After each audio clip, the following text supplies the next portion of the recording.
So today I want to talk to you about a new form of mindfulness.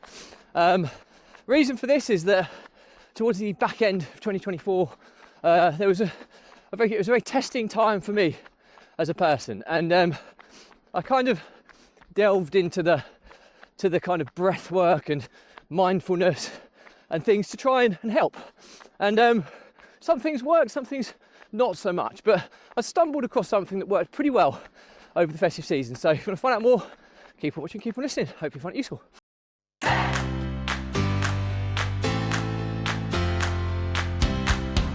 Welcome back to consecutive day 1676 of a diary of a Runpreneur. Today's topic is all about a new form of mindfulness that I discovered over the festive season. And before we get into that, don't forget that this is a fundraiser to save the lives of children by attempting the ultimate ultra marathon of run vlogging on consecutive days, distance of a lap of the world, barefoot style. So do give this a subscribe, share, like and comment. As more people we get in front of, more money we raise and more children's lives we save, which is why I do this every single day.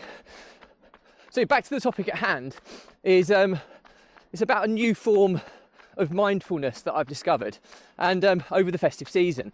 And as I explained in the intro, that the last kind of quarter four of 2024 was quite a challenging one for me on a personal and professional basis. And it's not kind of a sad story or anything like that, because life is about ups and downs, and without understanding the lows of life, you don't really appreciate the highs, and vice versa. And overall, I've been through a pretty sustained period of where I've been, highly on the high. So I was due a bit of misfortune, if you like. But it's not about that today. It's about kind of understanding what happens when you're going through those low points. And what has happened to me in the past, and I'm sure happens to other people within similar experiences, is that with the low points comes an increased level of stress, anxiety, worry, just that kind of gut-wrenching knot in your stomach that you can't shift, and that kind of thought in your back of your mind that you can't kind of compartmentalize enough to focus on other things, and it just eats away at you over the course of time. And it was during these last kind of 3 months really that I started to look towards mindfulness to kind of control my emotions a little bit better. And I've been doing a little bit of breath work, which does work to a degree, although I don't find myself, I haven't got the habit in place yet where I go to it unquestionably, or innately go to it as a kind of a mechanism to kind of de-stress my existing position.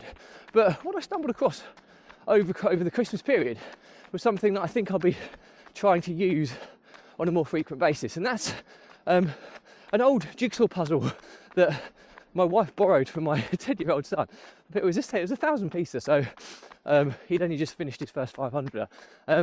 So I saw this, and he'd taken so long to do his 500-piece jigsaw that he didn't really get into the 1,000 piece. So I thought, what, I'll just have a go at it, because I always used to love a jigsaw puzzle. Even as an adult, it's quite something when you go away on holiday and stuff, certainly if you're staying domestically in the UK or whatever, and there's not a great deal of entertainment there in the evenings, a jigsaw puzzle is quite a good way to kind of relax and recharge. So I thought, I'll do it. And do you know what? It's an amazing technique for kind of removing that stress and worry, because you have to think enough to kind of solve the puzzle, and obviously have a strategy for how you're going to do it, but not enough to actually be kind of highly focused work. It's a lot of it can kind of almost be done on autopilot, and I think that's exactly the point. But it's distracting enough to let the car go past. It's distracting enough to take your mind off anything that you're currently worrying about into a kind of a parallel universe, if you like. It's a bit strange that you find yourself focused on something, but it kind of pushes other things to the back of your mind and allows you to be present in your existing environment, but focus on something which is distracting enough to take away your worries. And obviously mindfulness incorporates a lot of things like meditation and breath work and all these types of things. And this is probably doesn't really qualify as mindfulness really, but I'm putting it into that category because for me it's worked wonders, and it's enabled me over the festive season to really enjoy it, be present, switch off from kind of work related challenges and other things that are going on outside of my personal life, and it was amazing. So what I've ultimately, the learnings from my diary are that jigsaw puzzling can be a really useful kind of form of mindfulness to kind of control your emotions when you're going through periods of stress or anxiety or worry. Sometimes just taking half an hour just to sit in front of a jigsaw puzzle, it takes your mind away from things. It's calming, it's soothing, it's tranquil, especially if you're kind of working on a puzzle that's of a tranquil or scenic environment.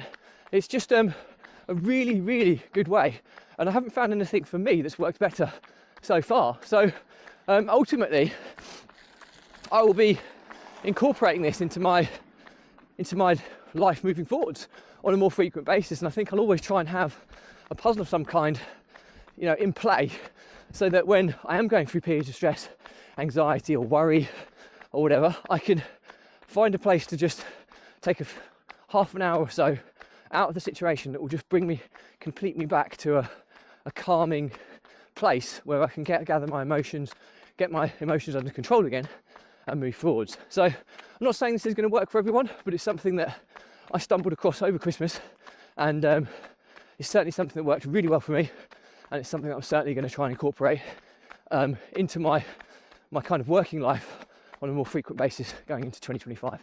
So any questions or comments, drop me a line. I hope that's useful. And thank you as always. Please remember, if you believe in my mission of saving the lives of children by attempting the ultimate ultramarathon of run vlogging on consecutive days, distance for lap of the world, barefoot style, do give this a subscribe, share, like and comment, as the more people we get in front of, more money we raise, more children's lives we save, which is why I do this every single day. Thank you as always. Stay positive, stay happy.